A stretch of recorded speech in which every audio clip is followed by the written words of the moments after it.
Hello, babies! Tudo bem com vocês? Bom, para nossa aula de hoje, a gente vai fazer um jogo.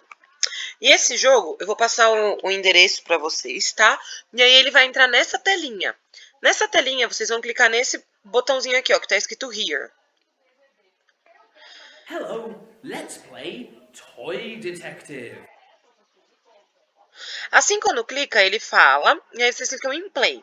This is a toy cupboard. E aí ele tá Look, falando que tem it's opening. um armário e Ooh, abriu esse it's armário. dark in Só que tá there. tudo I escuro. can't see anything. I think we'll need a torch. Ah, there's a torch. But we need one coin to turn it on. Então, todas as vezes que a gente for ter que usar essa torch aqui, a gente precisa de uma moedinha, um one coin. Então, tem que vir aqui e clicar nessa coin. Quando clicar, ele vai falar para vocês o que vocês têm que procurar. Aí, prestem atenção que a teacher vai jogar. While the torch is on, please find a doll.